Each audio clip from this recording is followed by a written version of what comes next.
Olá, um ótimo dia para você. Seja muito bem-vindo a mais um episódio do nosso podcast Modo Cristão.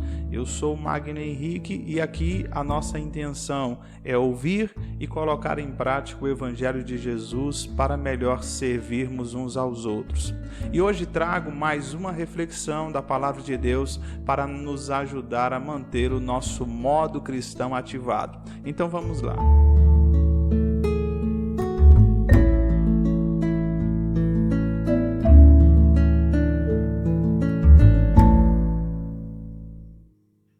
É impressionante o que a progressão da ciência e tecnologia proporcionou às últimas gerações.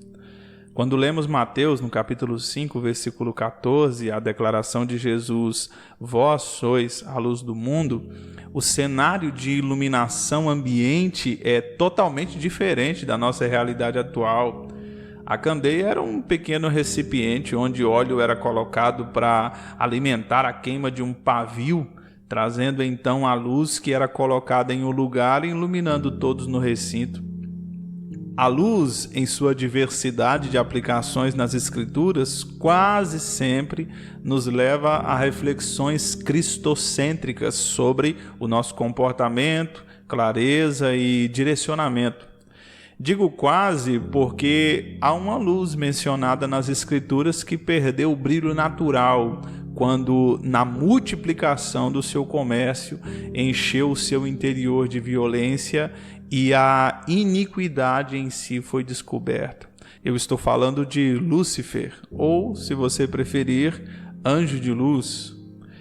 Quando Jesus, no Monte das Oliveiras, nos apresenta ao mundo como luz, ele deixa bem claro que está se referindo às nossas boas obras diante dos homens, para que através delas o Pai Celestial seja glorificado. João, na sua primeira carta, no capítulo 1, nos versos 7 e 8, ele nos adverte a andarmos na luz como Jesus está na luz. Assim manteremos comunhão uns com os outros e o seu sangue nos purifica de todo pecado. Mas se dissermos que não temos pecado nenhum, a nós mesmos nos enganamos e a verdade não está em nós.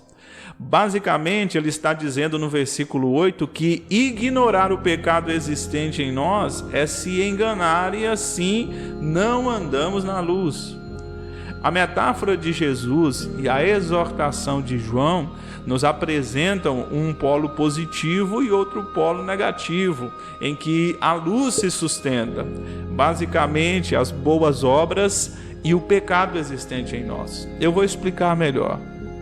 Aproveitando aqui a progressividade da ciência, hoje usamos a luz elétrica que, com a colaboração de muitos cientistas ao longo dos anos e as várias tentativas na época de Thomas Edison e também dos cálculos de Nikola Tesla, está aí hoje à nossa disposição, sendo aperfeiçoada.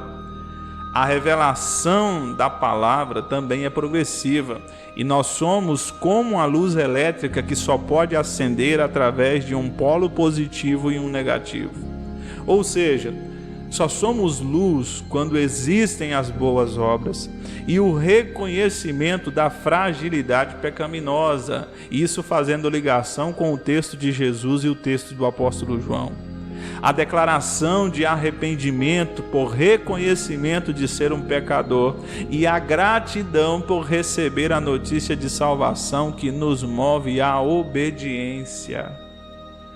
Partindo desse princípio, entendemos que ser luz nesse mundo é o reconhecimento da natureza pecaminosa, distante da glória de Deus, mas que pela graça recebeu remissão e salvação através de Jesus Cristo, que nos elegeu nele para as boas obras, como diz o apóstolo Paulo na carta aos Efésios, no capítulo 2, no verso 10. Ignorar o polo negativo é a inclinação legalista do mérito. Facilmente nos tornamos orgulhosos, altivos, arrogantes. Isso nos levará a conduzir uma vida de aparência, onde os pontos negativos são ignorados ou ocultados. E se não há transparência, é porque não há luz.